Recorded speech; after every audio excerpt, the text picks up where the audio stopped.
মৃত্যু অবধারিত এবং সম্ভবত সবচেয়ে ভয়ঙ্কর সত্য। তবে এমন কিছু শোক আছে যা হৃদয়কে রক্তাক্ত করে, নয়ন অশ্রুসিক্ত করে। তেমনই এক শোকের নাম সেনা কর্মকর্তা শহীদ লেফটেন্যান্ট তানজিম সরোয়ার নির্জন। ছোটবেলা থেকে ইচ্ছে ছিল দেশের সেবা করবে, সেনাবাহিনীর অফিসার হবে। তখন কে জানত ছোট সেই নির্জনের সাহসিকতা সত্যি এমন নির্জনতায় পরিণত হবে। দেশকে মায়ের সাথে তুলনা করা হয়, সেই মায়ের একটুখানি বিপদেও যে জন বুক চিতিয়ে শঙ্কামুক্ত করে, সেই তো সত্যিকারের দেশমাতৃকার সন্তান, দেশপ্রেমী। মেধাবী এই তরুণ অফিসারের জন্ম ২০০১ সালে টাঙ্গাইল সদর উপজেলার করটিয়া ইউনিয়নের করের বেতকা গ্রামে। বাবা সারোয়ার জাহান এবং মা নাজমা বেগমের ২ সন্তানের মধ্যে তানজিম সরোয়ার ছিলেন ছোট। একমাত্র বোন ঢাকাতে বসবাস করেন। টাঙ্গাইল শহরের আনাচে কানাচে শৈশবের বেড়ে ওঠা।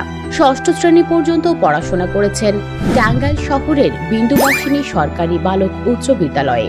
৭ম শ্রেণীতে ভর্তি হন পাবনা ক্যাডেট কলেজে। সেখান থেকে ২০১৮ সালে এইচএসসি সম্পন্ন করেন।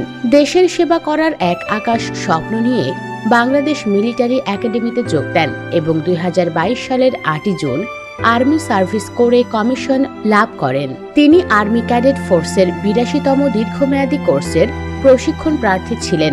প্রশিক্ষণকালীন সময়ে বারবার মেধার প্রমাণ করেছেন ভিন্ন ভিন্ন সেক্টরে।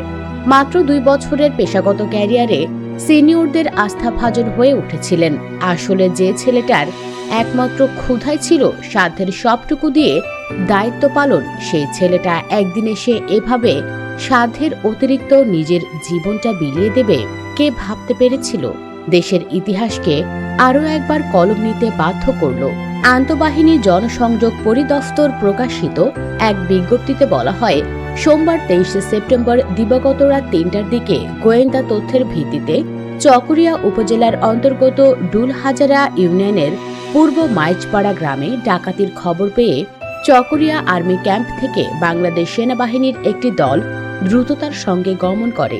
আনুমানিক ৪টার দিকে মাইজপাড়া গ্রামে অভিযান পরিচালনা করার সময় ৭ থেকে ৮ সদস্যের একটি ডাকাত দল সেনা টহল দলের উপস্থিতি টের পেয়ে অন্যত্র পালিয়ে যাওয়ার সময় লেফটেন্যান্ট তানজিম সরোয়ার নির্জন ডাকাত দলের কয়েকজনকে তাড়া করেন। এ সময় ডাকাত দলের সদস্যরা লেফটেন্যান্ট তানজিম সরোয়ার নির্জনের ঘাড়ে ছুরিকাঘাত করলে গুরুতর আহত হন এবং এতে তার প্রচুর রক্তক্ষরণ শুরু হয়। তাৎক্ষণিকভাবে লেফটেন্যান্ট তানজিমকে উদ্ধার করে মালুমঘাট মেমোরিয়াল হাসপাতালে নেওয়া হলে কর্তব্যরত চিকিৎসক তাকে মৃত ঘোষণা করেন। এমন মৃত্যু পরিবার ও দেশের জন্য যতটা সম্মানের, ঠিক ততটাই বেদনাদায়ক। বিভিন্ন পেশায় হোঁচট খেয়ে যারা খাবি খাচ্ছেন, তাদেরকে আরও একবার হলেও আদর্শিক জায়গা থেকে বাঁচতে শেখাবে তানজিমের এই সাহসিক আত্মত্যাগ। দেশের প্রতি ভালোবাসা বোধ হয় এভাবেই নিঃস্বার্থ হয়। যুগে যুগে এমন তানজিমেরা ফিরে আসুক, গোলাপ হয়ে ফুটুক মাতৃভূমির বাগান বিলাসে। এই আশাটুকুই না হয় বেঁচে থাকুক। সেনা কর্মকর্তা বীর শহীদ লেফটেন্যান্ট তানজিম সরোয়ার নির্জনের বিদেহী আত্মার মাগফিরাত কামনা করে শেষ করছি। সন্ত্রাসমুক্ত বাংলাদেশ হোক।